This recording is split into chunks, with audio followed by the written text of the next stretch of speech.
Imagine a boy who lives in a palace and who in secret gives away his bread through the gate.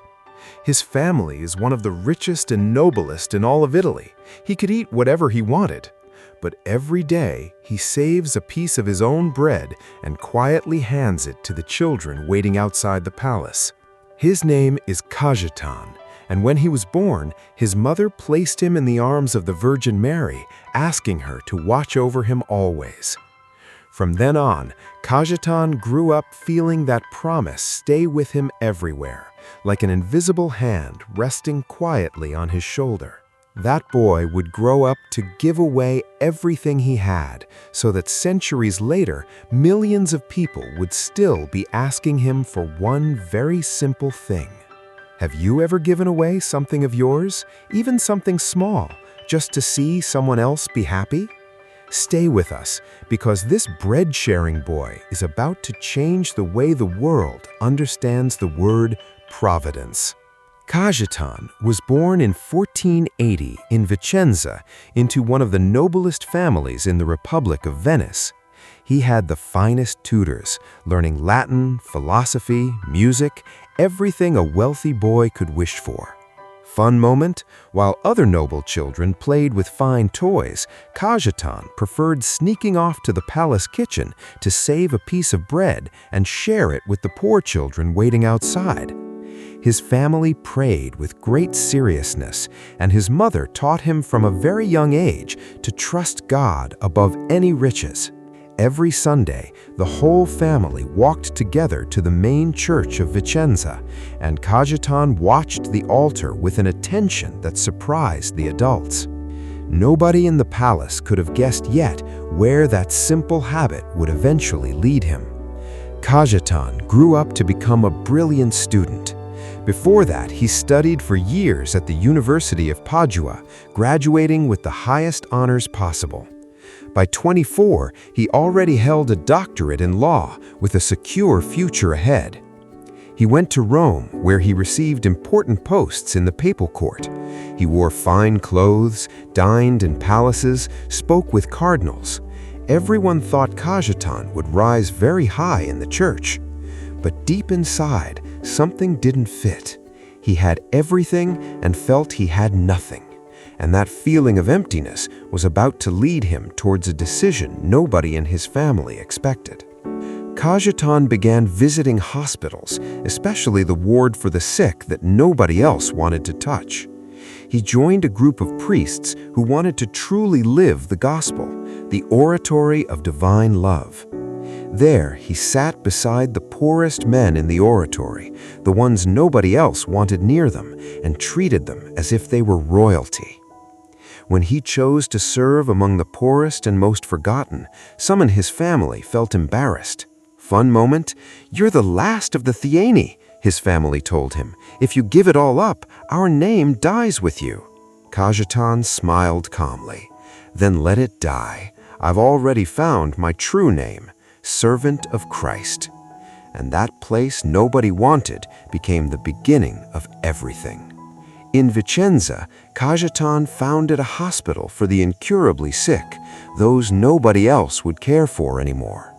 He didn't just stop by, he stayed, worked, treated wounds, listened to their stories, all the way to the end of the day. He used to say something that summed up his whole life. "In the oratory, we serve God through worship. In the hospital, that's where we truly find Him." For Cajetan, prayer and helping others were never two separate things. They were the same love lived out in two ways. And that way of living the faith was about to reveal his most important secret. In Venice, Cajetan did something that surprised many. He asked for the Blessed Sacrament to be exposed more often and encouraged people to receive communion frequently. Some thought approaching the Eucharist so often was almost too bold, something reserved only for the worthy. Cajetan disagreed.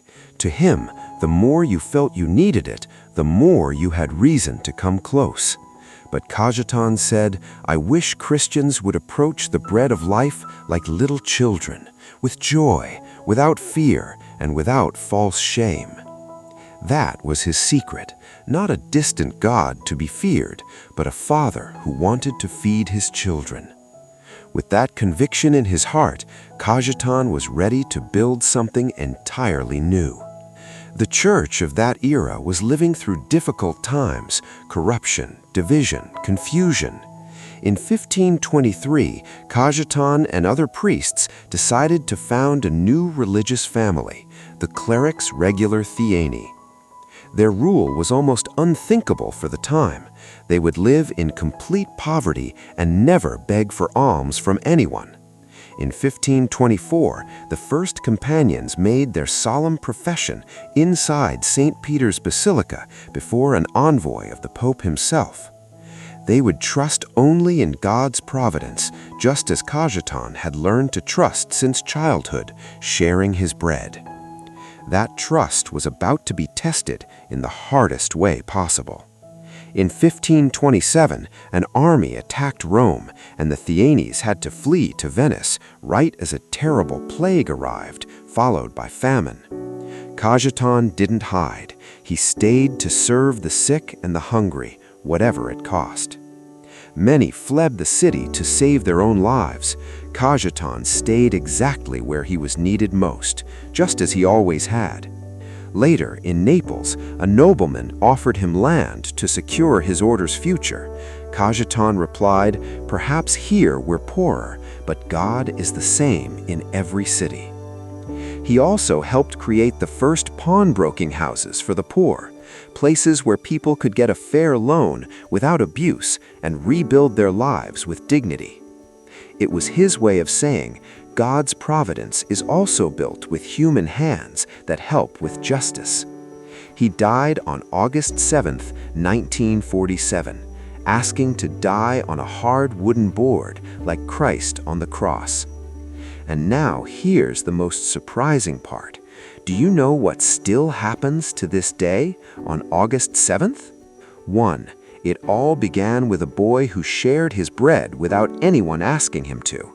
You can start the same way, by sharing whatever little or much you have today. 2. Cajetan's secret is still available to you, approaching the Eucharist like a child, with joy, without fear and without false shame. That same providence is waiting for you right now in any church near you. Remember the boy who gave away his bread through the palace gate? The story ends right where it began. Stay for the last 30 seconds. That boy who secretly shared his bread grew up to become the founder of a whole new way of trusting God. Today, almost 500 years later, millions of people still line up every August 7th in plazas and churches asking Cajetan, "Give us bread and work." And it all began with a piece of bread shared by a boy who wasn't afraid to give. That same trust is still alive, generation after generation, every time someone chooses to share instead of keep.